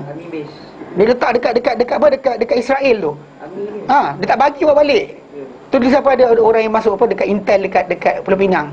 Kalau terpilih menjadi engineer bagi microprocessor tu dibuat, anda akan ditempatkan di Israel. OZP lah ekspor. Ya. Jatuh tu. Tu. Tapi dia tak dapat ni lah daripada Malaysia. Dia ikut negara lain. Tu. Tapi konsep dia macam tu, memang dia orang tu confirm. Lepas tu kita nak buat macam ni, kita nak berdakwah, nak mengajar orang tu, ini Intel processor, haramkan, pecah-pecah kan, buang. Lepas tu macam mana komputer nak jalan? Kena faham lah konsep tadi. Dalam Islam ni kena ada asas. Bila kita menafikan benda tersebut, tak boleh berjual muamalah dan bawa dalil. Jangan bawa logik. Logik akal kita akan menang. Kita bawa logik kita. Nanti kalau kita menyaga dengan orang dapat duit. Duit tu nanti dia akan gunakan untuk buat penempatan haram. Kita akan buat macam tu logik daripada akal, tapi bukan dari segi dalil. Itu kena faham makruf, mungkar dan sebagainya. Jangan ikut akal kepala kita, ikut dalil. Kalau tidak nanti kita semangat saja tapi jahil, tak tahu benda. Kan buang laptop, buang sekian, buang handphone, buang benda ni. Tak masalah sekarang benda tu dia orang buat. Macam kita kata zaman Rasulullah SAW dulu, muamalah tu berlaku, jual beli tu berjalan. Bila mereka zahirkan kepada Rasulullah SAW, boikot yang dibuat oleh siapa? Perangai siapa? Perangai musyrikin Mekah. Bila dia boikot Rasulullah SAW, dia boikot Rasulullah. Pernah 2 tahun Rasulullah SAW tak dikahwini, tak dikahwini daripada keluarga orang Islam, tak dikahwinkan dengan keluarga Islam, tak dijual kepada mereka, tak dibeli dari mereka. Saya para sahabat ketika itu makan kulit kayu pokok. Ada yang gunting kemah makan, tahu tak? Maksudnya masak kemah, tahu tak? Try masak kasut kulit tu, rebus pakai pressure cooker. Kembang tak serius gembut boleh buat sup tu. Contoh macam tu lah. Secara asasnya banyak orang semangat tapi tak belajar. Mana semangat untuk marah tapi belajar. Kita tak suka orang kata pada Rasulullah buruk, tapi kita belajar apa, tunggu ustaz jawab. Apa pasal? Kita sendiri kisah si Rasulullah tak pernah baca habis. Novel tebal-tebalnya tu, Harry Potter 6-7 buku habis. Kalau ada nombor 8 nak beli lagi. Contohnya kan, tak kutuk sesiapa. Betul tak? Beratur, ni nangis bila Harry Potter dah habis. Tak ada dah Harry Potter kata kan. Apa hal? Kan? Jadi secara asasnya buku tebal-tebal boleh hafal, kisah hidup Nabi tak Nabi baca. Patut nak sampai kan apa? Nak kena ubah je novel pun nak baca. Ubah je novel pun baca, seronoknya. Yang sahih tak nak baca. Yang kelentong-kelentong ada kata itu sudah Nabi kata, apa Umar kata, yang macam tu beri nak baca. Kenapa? Bengkokkan sikit hati kita. Ni sini hati kita, dia bengkok. Cuba luruskan, paksa dia. Paksa sikit. Faham tak? Yang konsep tadi barulah betul. Ini kadang kita macam aku nak benda tu ikut acuan aku, then only aku akan follow. Mana boleh macam tu? Maka dalam tajuk ni, contoh saya dulu kat Yaman, ada seorang pensyarah dia, Syekh Amir Hussein. Dia daripada Syria pergi ke Iraq, daripada Iraq pergi ke Yaman. Dia tinggalkan negara dia ketika saya duduk sana dulu 26 tahun. Tak boleh balik negara. Kalau balik pancung, kena hukum bunuh dengan kerajaan Syria. Tapi dia seorang yang alim, memang bijak berkenaan dengan tajuk fiqh. Siapa dah hadir kelas dia, seronok sangat dia duduk lama sampai ke malam tak ada masalah. Tapi lah kami belajar dekat universiti dengan dia, belajar pula kat masjid. Di masjid dia suruh buka kitab baru pula. Dia seronok mengajar kita orang. Budak Melayu. Dia orang ramai lah. Dia di kes ingat dia cerita apa, Ustaz Saidul Syam kan. Dia macam ni, saya ajak dia orang pergi kelas ni. Kemudian bila kita tak bayar ustaz tau. Diorang ada sekali tu orang bagi zakat pada dia agih pada kita orang. Lepas tu Saidul Syam lah bagi. Ni Ustaz Syekh Hamid bagi. Kita tak benda duit zakat. Jadi saya tertanyalah, kau ambil ke tidak? Lepas tu saya tanya, dia kata ambil lah. Lepas tu bila jumpa dengan Syekh tu, saya kata dengan Syekh tu, dia kata dia ni Syed. Dia kata kau Syed, dia kata sadar, dia kata keluarga Rasulullah, dia kata kalau aku tahu kau, aku tak bagi kau, dia kata. Dan kau tak boleh makan, dia kata. Memang ada para kalangan ulama ada yang kata boleh kalau dia kata orang miskin, tapi dia tak benarkan. Dia contohlah Syekh tu dia bagi. Dia ni kan, bila nak belajar fiqh dulu dengan salah seorang ulama Yaman ni terkenal, dia ni guru, datuk dia belajar dengan Syaukani. Imam Syaukani.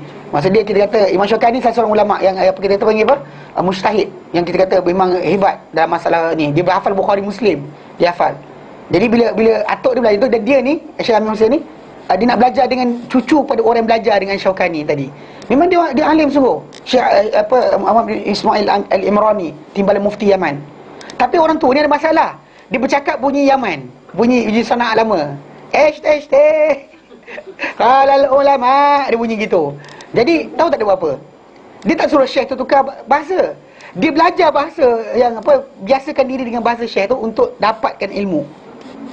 Kita nak bengkokkan ustaz tu biar dengar cakap-cakap kita. Dia tak, dia bengkokkan diri dia untuk ikut macam mana ustaz ni. Itu cara dia sebenarnya. Jadi kita kadang-kadang kena ni sikit train diri kita. Kadang-kadang nafsu kita nak macam ni. Dan bahkan kadang yang macam ni tu kita jadi alasan sebab apa Syekh tu macam tu. Kita tak nak luruskan itu, kita jadikan alasan aku tak boleh belajar sebab orang tu macam ni. Aku macam ni, dia kata. Bengkokkanlah. Kenapa Pak? Kenapa? Degil. Yang kadang kita kedegilan tadi tu tak ada mujahadah. Tahu mujahadah? Lawan nafsu diri kita. Macam dia baik belajar, bayangkan dia ambil masa bertahun-tahun untuk belajar orang kata lahjah ataupun slang orang Arab sanad lama tu sebab nak belajar dengan Syekh tadi. Dia cerita balik, dia kata aku terpaksa, dia kata kalau tidak aku tak dapat ilmu orang tu. So aku terpaksa bengkokkan diri aku ikut apa orang tu punya cara bercakap supaya aku, bukan aku nak bercakap, aku nak dengar dia cakap apa, aku nak faham. Tu konsep dia. Orang tu cakap macam itulah. Dia kata tu Aisyah tashtahi. Kalau ikut bahasa Arab Fusah dia, kau nak apa? Kan apa kau nak? Tapi kan bunyi gitu kan. Slang dia tu. Tapi konsep dia maksud dia bengkokkan. Faham? Secara asasnya macam tadi, harta tadi kan. Memang harta tadi tak elok, maka tinggalkan. Kalau kita tahu, kalau tak tahu kita tak salah. Macam selidik pula. Dia ni background siapa? Kita tahu tapi harta tu belum habis lagi, macam mana? Tinggalkan. Tak balance tu tinggalkanlah. Tinggalkan. Memang kita kata dalam validity. Pasal benda haram kita makan, haram kita bagi orang. Haram kita makan, haram kita bagi orang makan. Tinggalkan tu maksudnya Tinggalkan either jadikan benda tu untuk hak awam. Contoh macam jadikan jalan raya. Nampak jalan rumah kita ni berlubang. Macam sekarang belakang ni kan, lopak kan. Kita duit kita banyak sangat, duit riba tu. Maka gunakan duit tu betulkan jalan tu supaya tidak menjadi dia jangan jadi hak peribadi, akan jadi hak awam. Tapi ada separuh para ulama kata beli senapang tembak Israel. Ada juga. Polis nampak tembak Israel kan. Dah masuklah masjid kan. Oh, tak boleh. Innallaha tayyibun. Allah Taala ni elok. Wala yaqbalu illa tayyiba, dia tak terima melainkan benda elok saja. Anything that good kan? Good, elok, dan itulah benda yang dia nak. Tahu kat tabung masjid, tahu kat kampung juga. Ni duit riba. Janganlah buat macam tu, tak elok kan. La ilaha Allah syarikalah. Pasti kan orang di masjid pun kan tahu sangat apa. Kan, tak tahu benda tu. Contoh macam masjid jangan bagi bangunan jadi tapak untuk apa? Buat kapak masjid. Dia boleh. Jamban ke dan sebagainya. Yalah. Tapi kalau boleh, yalah baguslah. Tapi masalah janganlah buat macam tu. Pihak masjid ni kan ada separuh tak reti. Dan bukan dia faham sangat. Dia kata boleh juga, ada orang kata tak apa makan. Dia agih pada ibu-ibu tunggal. Tak pasal-pasal je. Kan? Janganlah bagi tanggung macam tu. Kita dah pandai, kita buatlah sendiri. Kita buat senjata langsung. Nampak apa bus stop tempat rumah kita dah jahanam. So kita keluarkan duit yang kita kata riba tadi, gunakan. Repair benda tersebut. Faham? Dia jangan jadi milik peribadi kalau boleh. Itu cara penyelesaian para ulama kata. Ada yang kata campak bakar pun ada juga. Tapi cara paling sederhana yang kita kata boleh ni adalah benda ni. Dengan cara jadikan dia barang-barang benda awam, bukan barang. Kita pergi donate dekat church ke apa. Jangan, dah bantu pula dia benda kotor, bantu pula dia buat dakwah. Dengan duit akak tadi dia print pamphlet dia untuk ajak orang Islam jadi murtad. Lepas tu akak dapat saham. Boleh tak jangan buat tak senonoh itu? Kalau banyak tak apalah. Kita repair semua. Kalau sikit kita Carilah kawan kita yang sama juga macam perangai kita juga yang ada duit riba. Kan? Kumpul-kumpul ramai-ramai lah. joint venture. Joint venture lah. Tapi gunakan benda tu untuk benda awam lah. Faham tak? Jangan buat ni. Jadi sekarang nampak berjalan belakang dah mula berlubang kan. Kita keluar dari kita pakai. Tak payah tunggu wakil rakyat. Ngaruk je. Okey. Faham? Nampak keluar nampak tengah. Okey. Baik, faham Okey. Baik. Wa aqrabul asabat. Ni tak masuk kiraan lagi tau. Ni pun cerita berkenaan dengan lebih awal je. Okey, siapa warisi, siapa tak warisi. Okey. Wa aqrabul asabat, dan juga asabah yang paling golongan asabah yang paling hampir. Tengok apa asabah. Al-asabat jam'ul asabah, jamak kepada asabah, iaitu wa huwal ladzi yarithu ma fadala minal mal. Dia adalah orang yang akan mewarisi apa yang lebih daripada harta. Maksudnya dia akan habiskan harta. Lepas orang-orang yang ada ketentuan tertentu, jumlah dia berapa dapat, golongan ini akan makan apa yang baki. Contoh macam bila mak datang, contoh macam seorang anak lelaki, contoh kita letak anak lelaki bila mati ni, contoh macam mati ada gambar raja, ada muncul ada gambar raja. Okey, katakanlah okey, kena tutup dia orang ni. Okey, tutup jap. Okey, katakan saya tutup anak perempuan. Okey, tutup. Seorang anak lelaki je. Okey. Si mati ni matilah si mati ni. Kemudian okey, bapa dia ada, mak dia ada, isteri dia ada anak lelaki. Okey. Sekarang ni mak dia akan dapat 1/6. Asal si mati ni ada anak. Kalau si mati ni ada anak atau adik-adik beradik, maka mak dia akan dapat 1/6. Bapa dia pun 1/6. Okey. Pasangan dia, kerana dia ada anak dengan maka kalau si pasangan ni adalah lelaki, dapat 1/4. Kalau perempuan, mana pasangan yang mati ni adalah lelaki, yang ni perempuan, maka dapat 1/8. Okey. Anak ni makan baki. Apa yang tertinggal lagi lepas tu semua tinggal bagi pada anak. 1/6 dapat apa? Anak lelaki dia. 1/6 2/6 1/3. 1/3 campur dengan apa? Pasangan tadi katakanlah yang mati tu lelaki, yang tinggal perempuan. 1/8. Berapa jadi? Tinggal. 1/6 campur 1/8. Apa?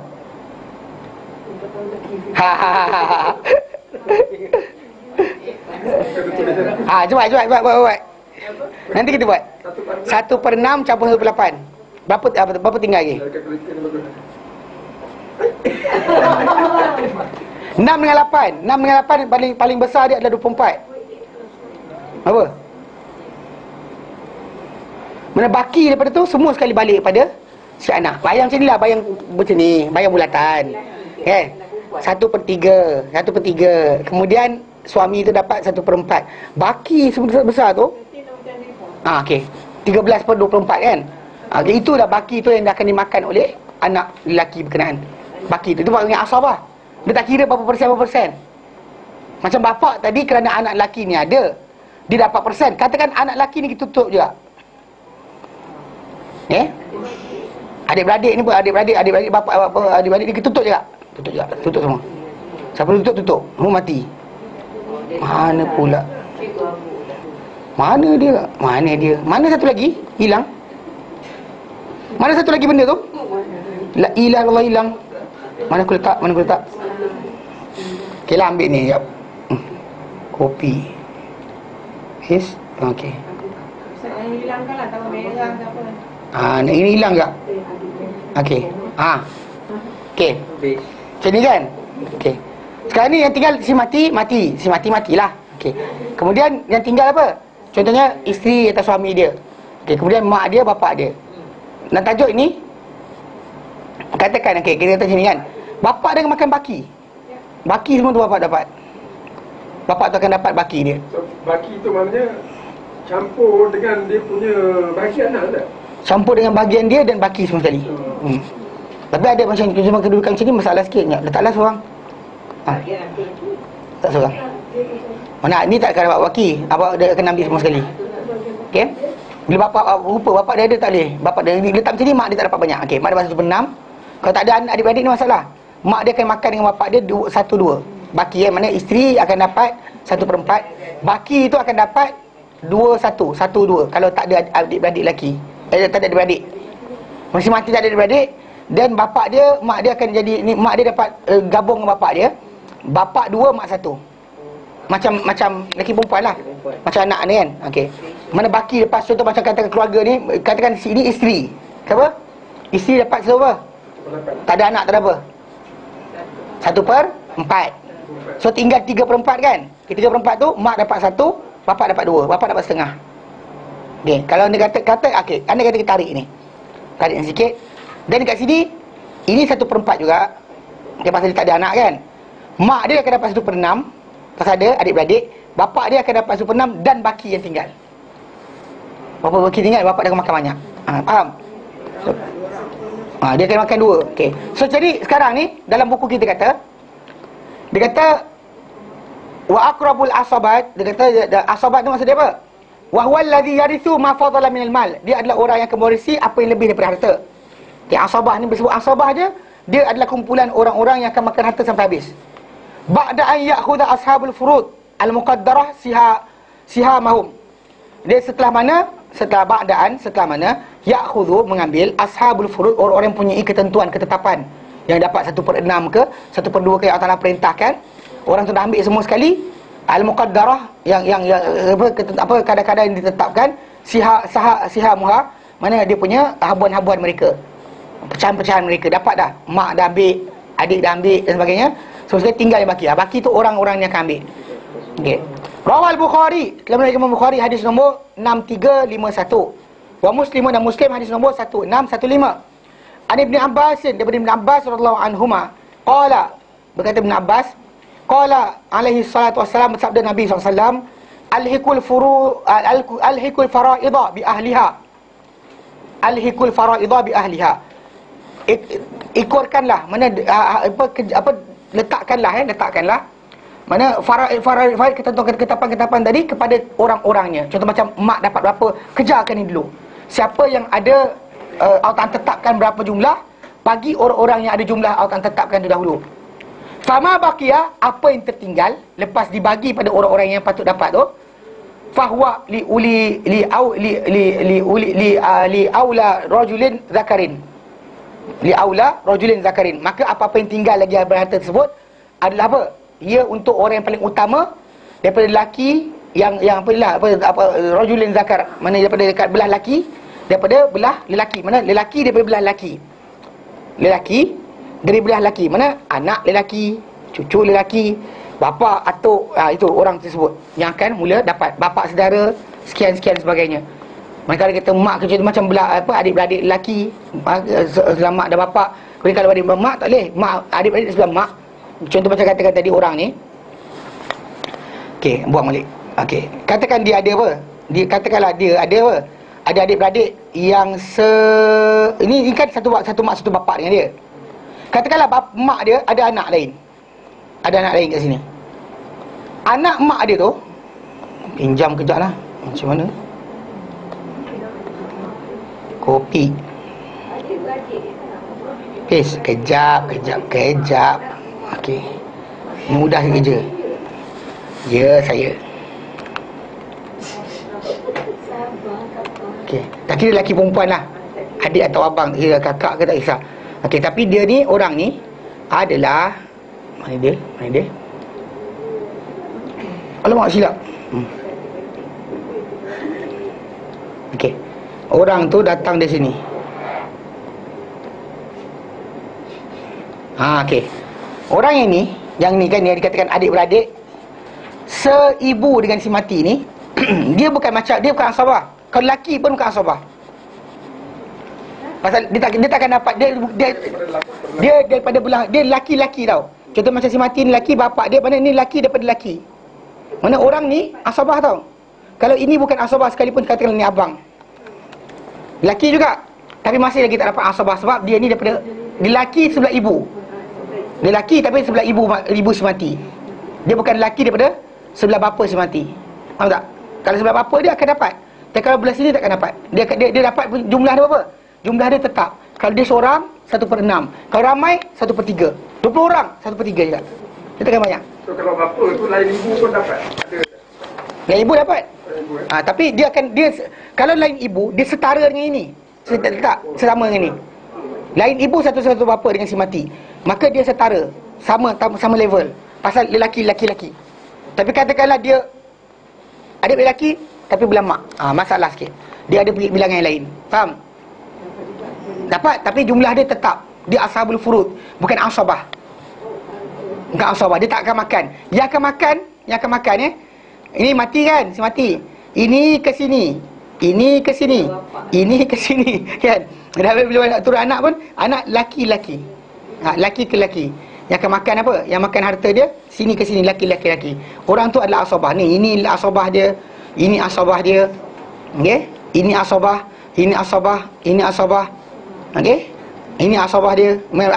Adik-adik bapak dia sebelah satu bapak dengan satu bapa dengan bapak dia, tapi lain nenek kot. Nenek lain. Dengan ni, ini pun sama. Asabah. Ini abang dia, asabah, pasal daripada bapak dia kan. Itu orang tu lain, itu adalah lelaki daripada lelaki, maksud dia. Rajulin zakarin. Tu maksud dia. Kalau tidak ada rajulin, tapi daripada unsa, daripada perempuan. Daripada belah mak, mana seibu dengan dia, ataupun anak perempuan dia, anak lelaki dia punya, anak perempuan dia punya anak lelaki. Contoh cucu lelaki daripada anak perempuan. Itu maksud dia daripada zakarin, tapi daripada unsa. Jadi zakarin, rajulin zakarin. Rajulin lelaki, zakarin daripada belah lelaki. Male side. Tahu? Maka orang ni panggil asabah. Al-faraid maksud dia siham al-muqaddarah. Faraid maksud dia habuan-habuan yang ditetapkan bi ahliha dengan orang-orangnya. Maksud dia Nabi kata dalam pembahagian harta ni macam ni. Bila orang tu mati, maka mula-mula cari dulu orang-orang yang akan makan harta secara pasti, tak boleh berubah dah. Contoh macam mak kadar dia tetap. Bapa kalau tak ada anak lelaki, tak ada orang bawah dia, bapa. Lepas tu kemudian adik isteri atau suami tu tetap. Tapi bila anak lelaki, dia start. Anak lelaki, cucu lelaki dan sebagainya, kalau dia menjadi ahli daripada pewaris harta berkenaan, maka automatik dia adalah asabah. Dipanggil sebagai asabah. Dan dia kata asabah ni aqrabul asabah, paling hampir mula sekali adalah ibn, anak. Kemudian ibnuhu, anak dia. Anak pada anak berkenaan. Kenapa mula dengan benda ni? Sebab dia, sebab kalau kita buka surah An-Nisa ayat ke-11, Allah Ta'ala mulakan apa? Dengan lafaz yusikumullah fi auladikum. Allah Ta'ala wasiat, dia mula dengan anak lelaki. Dengan sebab itu atuk pun tak boleh lepas seperti apa? Silap buka. Atuk pun tak boleh lepas seperti mana apa, macam bapak, macam anak atuk tu si mati tu, bapak si mati, bapak kepada si mati, tak dapat macam si anak tu akan dahulukan dahulu. Kalau bapak tu ada dia, bapak tak boleh dapat asabah, anak tu akan dapat. Okey, jadi faham pasal tajuk dia, pasal Allah Ta'ala mulakan dengan lelaki. Yang sebab itu dia mulakan dengan lelaki juga. Ya. An-Nisa.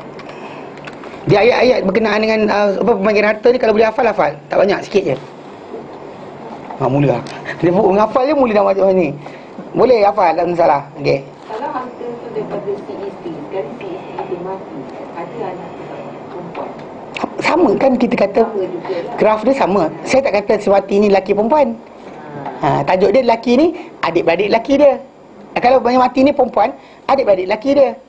Mana adik-beradik dia, bukan lelaki dia, adik-beradik dia yang lelaki, abang dia, adik lelaki dia. Itulah orang yang dimaksudkan sebagai pewaris dia daripada arah tadi. Contoh tadi kan dia mula dalam surah ni okey. Dia mulakan dengan ayat ke-11 kan. Dia mulakan apa? Yusikumullah fi auladikum. Kerana mula dengan aulad, dan sebab itu para ulama kata mula dengan asabah paling kuat adalah anak lelaki. Dan sebab itu kalau kata bapa ada, anak ada, bapa anak tu akan makan. Kalau anak ada, anak tak ada, cucu lelaki ada. Dan atuk ada, atuk tak dapat asabah, cucu tu akan dapat asabah. Kan? Pasal dia makan bawa asabah. Kalau cucu tak ada, anak lagi adan bau bapa. Maksud dia apa? Al-ibnu, anak lelaki. Thummal ibnuhu, kemudian anak lelaki tu punya anak, anaknya. Thummal abu, kemudian bapa dia. Sebab apa? Bapa si mati. Thummal abu, kemudian bapa kepada bapa si mati, bapaknya. Thummal akhu lil ab wal Mana kalau bapa ada, bapa ni adik-beradik tak boleh dia tahu dapat asabah. Okey, adik-beradik ibu sebapa. Thummal akhu lil ab, kemudian adik-beradik sebapa. Thumma ibnul akh lil ab, kemudian anak saudara sebapa. Maksudnya adik-beradik saya yang lelaki punya anak yang lelaki. Orang tu juga asabah yang kuat. Okey. Kemudian kemudian thumma ibnul akh lil ab wa thumma ibnul akh lil ab. Kemudian adik-beradik, tahu saya ada bapa saya ada isteri lain, anak lelaki dia tu, adik-beradik saya anak pada adik-beradik lelaki, adik-beradik saya sebapa tu. Itu pun sama asabah. Thummal am, kemudian tak ada orang ni barulah bapa saudara ni. Okey. Ala hadha tertib, dia ikut tertib ini. Thumma ibnuhu, kemudian anak dia. Fa in udimat asabatu fal maula mu'tiq. Kalau tak ada daripada asabat tak ada, maka maula mu'tiq, mana tuan yang memerdekakan. Dia akan jadi apa? Jadi sebagai asabah. Dia makan habis, dia tak ada makan ikut bahagian. Mana orang ni semua tak wujud kan, yang tak masuk. Dan yang akan tu adalah maula mu'tiq lah, makan semua lah harta hamba dia. Okey, secara asas dia tak macam graf tadi. Maksud dia kalau dia kata bapa ada, adik-beradik ni tak masuk. Pasal dia orang ni bukan apa, adik abang ni tak boleh masuk. Yang ini tak boleh masuk. Pasal apa? Bapa ni makan, ni boleh masuk. Pasal ni ashabul furud, orang yang dapat dengan kadar tetap. Yang ini tak boleh. Yang tak boleh sebab apa? Sebab dia makan ikut kadar apa tinggal. Kalau bapa dah makan habis, dia tak boleh makan. Faham? Bapa dia ada 1/6. Kalau anak tak ada, dan bapa akan dapat baki. Kalau dia kata cucu ada pun bapa tak dapat. Dan kalau cucu ada, cucu makan baki. Katakanlah okey, bapa ni tak ada, dan baru tiba bapa saudara pula. Faham tak? Maksudnya dia punya ikut turutan ni, ikut macam buku tu. Mula-mula dengan anak, kemudian anak tu punya anak. Okey, kemudian bapa. Kalau turun bawah tak ada, bapa. Kalau tak ada bapa tak ada, bapa punya bapa akan makan.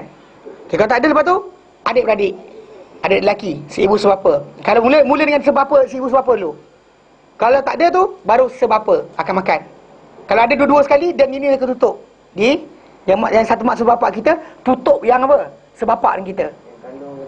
Yang kandung akan tutup yang sebapa. Yang kandung akan tutup yang sebapa. Sebab dia tak ada kadar. Okey, kalau si ibu dia masuk, sebab apa? Sebab dia ada kadar tetap. Dia ashabul furud. Dia bukan asabah. Pasal ni golongan asabah ni makan baki. Apa tinggal dia telan semua. Okey, kalau dia kata ada orang ni, okey. Jadi bapa, so ibu sebapa akan tutup yang ni. Kalau yang ni tak ada, yang ni masuk.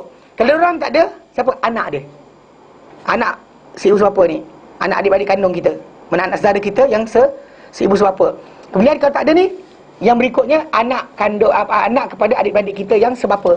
Tak ada ni baru masuk apa? Bapa saudara kita. Bapa saudara kita. Mana adik-adik bapa kita. Tak ada tu, baru turun pada berikutnya sepupu kita. Mana anak bapa saudara kita yang sebapa kita. Dia ni akan orang yang akan makan asabah. Dan so on seterusnya. Kalau orang tak ada tu, dia kembang macam tu. Mana maksud dia turun bawah, naik atas, pergi tepi sama, kemudian naik atas balik, pergi straight, turun bawah. Faham? Cara dia. Mana mula turun bawah dulu. Dia turun bawah, mengikut anak-anak dan sebagainya. Kalau anak-anak turun tak ada, dan lompat ke atas, naik sampai bapa. Kalau apa atuk dia ni tak ada, tak ada atuk dah, dan pergi adik-beradik. Kalau adik-beradik, turun anak adik-beradik. Tak ada juga anak adik-beradik, lompat naik atas balik. Pergi mana? Adik-beradik bapa. Adik-beradik bapa kita. Pak saudara kita belah bapa. Kan tu anak-anak dia dan so on. Macam tu. Faham? Orang tu lah orang-orang yang panggil asabah, yang akan makan harta kita sampai habis. Kalau mereka ada, harta kita tak siapa boleh ambil. Orang-orang tu lah yang akan terlibat. Turun anak kita, bapak kita sampai atuk kita, adik-beradik kita. Atuk dulu, atuk ganti bapak. Atuk dulu daripada adik-adik kita. Ya, saya. Atuk dulu sebab adik-beradik. Atuk macam masalah apa? Wali nikah pun macam ni tau. Tapi wali nikah ni atas dulu lah, tak turun anak. Wali nikah dia turun bapak dulu. Boleh atuk. Ya. Dia kalau wali nikah lain sikit. Wali nikah dia naik bapak, atuk sekian, tak ada adik-beradik, tak ada sekian anak, kemudian anak bapak saudara. Dia akan macam tu. Cara dia lain sikit. Tapi ini turun dulu, orang tu mati, yang akan makan harta dia habis, mula-mula sekali anak-anak dia. Tak ada anak-anak dia punya anak. Yang lelaki Kemudian kalau tak ada orang ni, dia naik pada atuk dia, bapak dia. Bapak dia, atuk dia. Kalau tak ada orang ni, dia turun kepada adik-beradik dia yang selevel dengan dia, yang semati tadi, yang seibu sebapa dia. Kalau tak ada tu, anak saudara dia. Orang-orang tak wujud, anak saudara dia akan makan. Tak ada anak saudara dia, dia naik ke atas, pergi kepada bapak saudara dia, adik-beradik bapak dia. Yang terus macam tu. Faham? Itu panggil ashabul asabah. Jelas? Okey, berhenti sini. Wallahu ta'ala alam. Wa sallallahu ala sayyidina Muhammad wa sallallahu alhamdulillahi wa alamin. Subhanallah, asyhadu an la ilaha illa anta, astaghfiruka wa atubu ilaik. Assalamualaikum warahmatullahi taala wabarakatuh.